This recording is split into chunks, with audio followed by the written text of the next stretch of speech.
It's midweek and midwinter.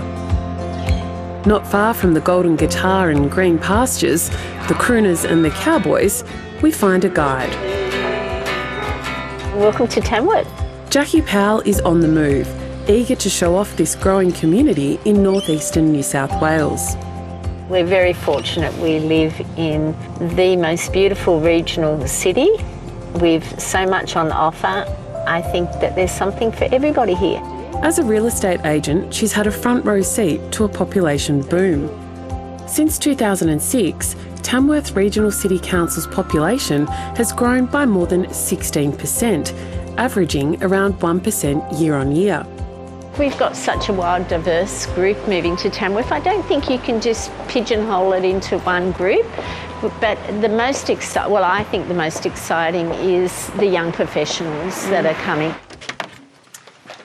Enter Ben Gray. Wow. I moved up here Feb 23 and it's just been the most refreshing change of scene, and I might be looking through a rose-coloured glasses or anything like that at the moment, but yeah, it just feels good, it's right, and the community's great. Born and raised in Western Sydney, the 29-year-old knew little of life beyond the city limits before his then girlfriend, now wife, took a job in Tamworth to be closer to her family. I was moving to be with the love of my life, so happy days kind of thing, but then actually being on the other side of that and seeing how much there is to offer here has just really expanded my little insular Sydney worldview of what is actually out in the regions. Ben misses the occasional heavy metal gig and A-League soccer matches, but he's found his community. There's always plenty of things going on as well. Like we've got the netball team, which we've done for social netball, which is more intense than I thought it would be. He says the move's given him great work opportunities. He's a clinical coder at the Tamworth Hospital, studying a Bachelor of Health Information Management remotely. The couple's also bought their first home, something Ben says would never have happened if he'd stayed in Sydney. No, no way, no. No chance in hell, really. He's incredibly house proud. I never thought that I would still be in my 20s and be a homeowner. I thought I would be renting or living at home with my parents. So that kind of dream of owning a home wasn't really on my radar back in Sydney. Realtor Jackie Powell says there's strong demand for homes in Tamworth. We had a lower priced property. It was, I think, around that 340,000. We had 212 internet hits in under 3 days and sold under and exchanged under 3 days. But not all homes come cheaply. Well, this is Rodeo Drive, so you're probably going to pay better than $1.5 million, up into close to $3 million on this street in particular. But this is probably one of the most beautiful streets in Tamworth and probably in the region. This part of Tamworth is home to sporting facilities, including a golf course, hockey fields, indoor sports dome, and the Australian Equine and Livestock Event Centre.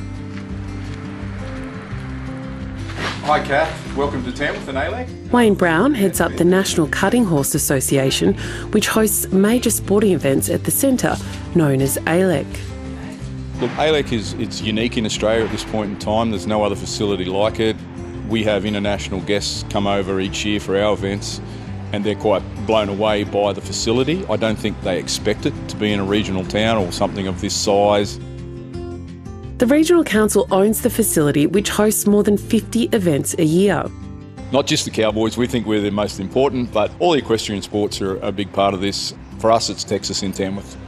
The venue draws about 7,000 competitors, 9,000 horses and 16,000 head of cattle every year, hosting major equine sales, rodeos, even dog agility competitions, generating about $50 million of economic activity in Tamworth each year. We have a massive nutrient sale, performance horse sale here in January every year. We have our futurity here in May, June. I think combined those two events bring over $10 million, and I think exceeding $10 million into the Tamworth economy. So from an economic impact, it's really huge. Born and raised in Tamworth, Wayne lived and worked overseas for many years. And I would come back and forth every year for Christmas or a family function. But every year you'd see more houses or a different section of town being developed. So how the town has mushroomed out is quite extraordinary. He returned home a few years ago and says despite the growth, he can still get from A to B quickly, giving him more time for what he loves. So you're not commuting, so you have the time and you have the space to be able to do these things. But for sports like ours, these key regional towns are just, they're the bomb. That's where you need to be to compete. You know, it's really hard to compete in horse sports if you live in Bondi. Not everyone wants to spend time with horses, but his observations reflect what the Regional Australia Institute has found. Since 2020, we've done an annual survey that tracks that sentiment and why people want to move. From 2020 to 2023, that was about time and space and connection to community and environment. Liz Ritchie is the Institute's CEO. She says in the past year, new considerations have emerged for those looking to live in the regions. Perhaps not surprisingly, the number 1 and 2 reason that people want to move now is about greater housing affordability and about a better cost of living. Of course, a move to the country doesn't guarantee both of those things. In some cases, homelessness rates in regional areas are actually higher than in the cities. And while homes tend to be cheaper to buy, finding a home to rent can be a major challenge. If you look at Sydney, their rental market hovers around 40 to 45%. That's enormous. If you look at many regional communities, it could be at 2 to 3%. Regional communities can also struggle with access to healthcare, childcare, public transport, education and jobs. There's a perceived barrier about jobs and employment. But Liz Ritchie says monthly tracking shows there are more than 70,000 regional job vacancies. In Tamworth, the unemployment rate is less than 2%, more than half the national rate of 4.1%.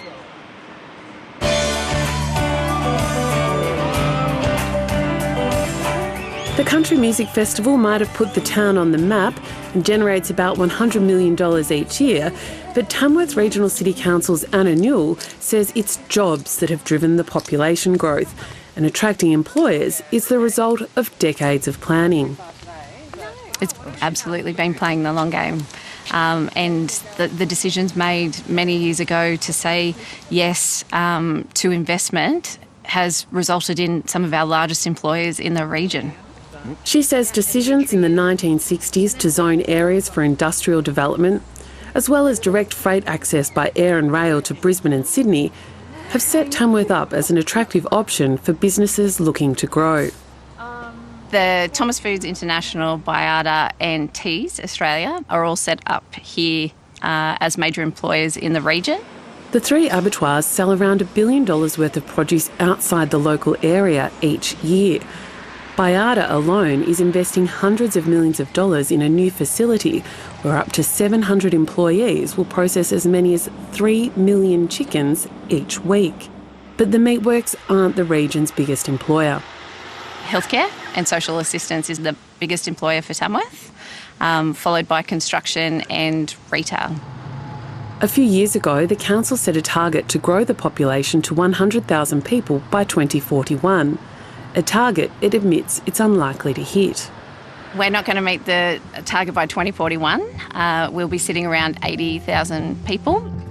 One small business that's grown with Tamworth's population is Simmons Kitchens, a cabinetry and blinds business helping renovate homes from Lightning Ridge to Walker, employing 15 staff.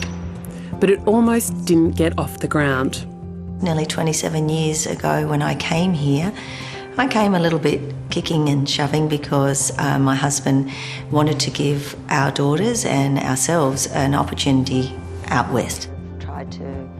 Michelle Simmons wasn't sure the young family was ready to leave Port Macquarie. And on the 30th of September 2000, I asked him, was it time to go home? But he said I'd get used to it, which I did. And now, as I said, this is my home. From that slow start, the family's not looking back. All of our girls have had amazing educations. They've had opportunities in sport, theatre, music. The whole lot of them are educated very well and all have professional jobs now. The increased population has allowed the business to grow, but it's also created pressure points in the community. We need a much more sustainable water supply for the growth of our town. During the 2019 drought, Tamworth nearly ran out of water. It affects the whole of the community. Yeah, it definitely is not just an issue where the people are utilising the water for manufacturing. It's an issue for everyone. And while the town's hospital is extending, Michelle Simmons says it can be difficult to see a doctor. And it would be great to see some incentives that maybe we could have that once these young people are educated, to give them a scholarship or a sponsorship to come to our regional centres for a minimum of 3 years. Attracting services to the regions is something Liz Ritchie hopes a national population plan can address, particularly for major regional centres. We've got all the research and all the evidence to show that the greatest productivity gains will come from the second and third tier cities in this country.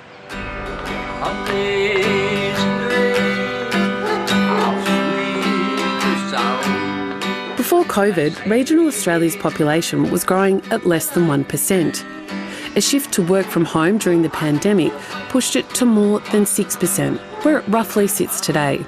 A trend Liz Ritchie believes is here to stay. This regional renaissance is live and well. But how or why it remains that way is difficult to pinpoint.